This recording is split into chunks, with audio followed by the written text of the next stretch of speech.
ब्रह्मका दुईटा स्वरूप हुन्छ। एउटा अत्यन्त सानो किन भयो भन्दा यो प्रत्येक जीवका हृदयमा बसेको छ भगवान। ईश्वर सर्वभूतानां हृदयेऽर्जुन तिष्ठते भ्रामयन् सर्वभूतानि यन्त्रारूढानि मायया। सबैको हृदयमा यो आत्मनि तिष्ठति भन्छ वेदले।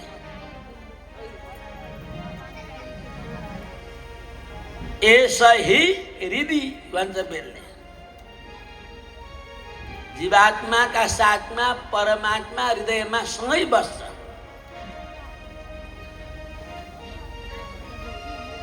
यस कारणले भगवान हृदयमा प्रश्न पस्नका लागि अणु बन्नुभयो र यो ब्रह्माण्ड आफूभित्र राख्नका लागि महतो महियान विशाल बन्नु। भगवानका दुईटा स्वरूप छ। तपाईहरुलाई फेरि मैले सम्झाउनु पर्छ, भगवान मायाले बन्दैन, यो कुरो याद गर्नु होला।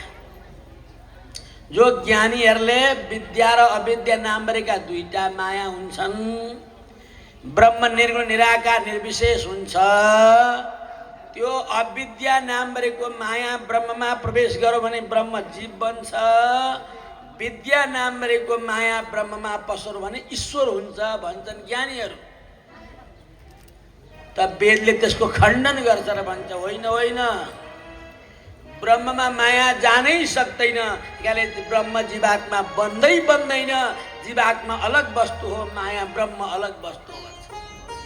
सबले भनेका छन् यो। फेरि यो मैले मात्रै होइन,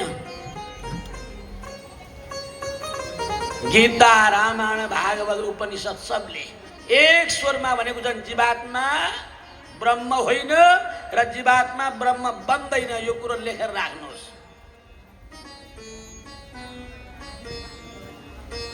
यदि ब्रह्म जीवात्मा बन्थ्यो भने वेदमा एउटा मन्त्र आउँछ, सोच्नुते सर्वान कामान सह ब्रह्मणा विपस्थितः।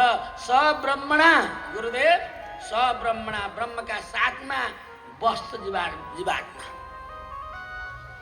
प्रश्नोपनिषदमा अर्को मन्त्र छ, यथा सौम्य वयांसी वासो वृक्षम सम्प्रतिष्ठन्ते एवं हवै तत्सर्वं पर आत्मनि सम्प्रतिष्ठते। स आत्मनि सम्प्रतिष्ठते। राधे राधे राधे।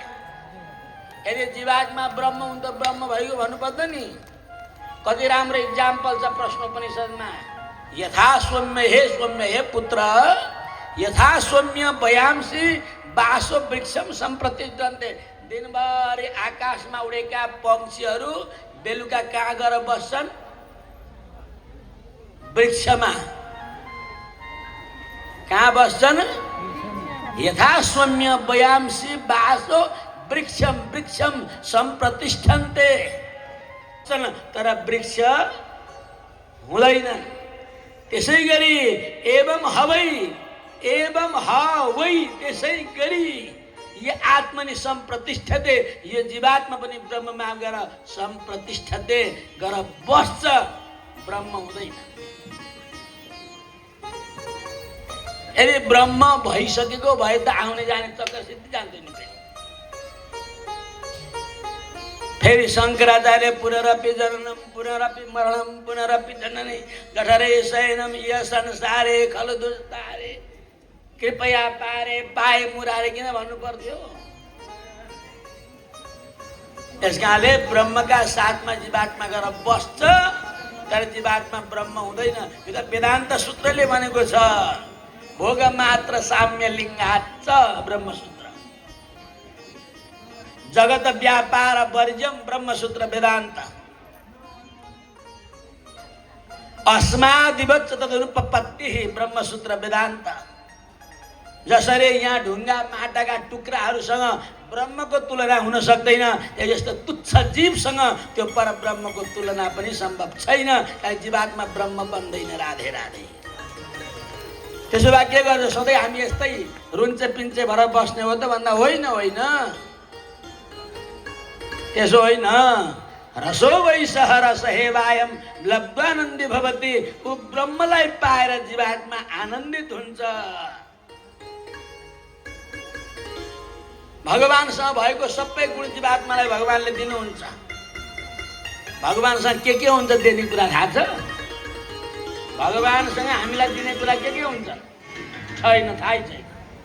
अर्चना वर्ष गोविन्द गाई, आँठी घरमा जीवन यसै बिताई। ल यस आत्मा अपहत पापमा बिजरो विमृतो विशोको विजिगत्सो पिपासा सत्य काम सत्य सङ्कल्प छान्दोग्य उपनिषद। भगवानसँग 8वटा गुण हुन्छ। ती के हुन्? यस आत्मा अपहत पापमा, भगवानमा पाप पुण्य रहँदैन। राधे राधे। तपाईमा पाप पुण्य दुइटै रहन्छ, भगवानमा पाप पुण्य। किन? भगवानको प्राकृतिक शरीर बाबु ठुलो हुनु।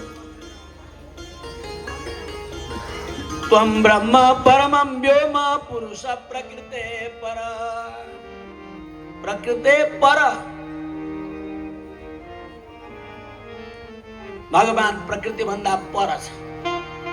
1000 पल्ट वेदका मन्त्रले भने वेदाहमेतं पुरुषं महान्तं मादित्य वर्णं तमस परस्तात्। श्वेताश्वतर उपनिषद।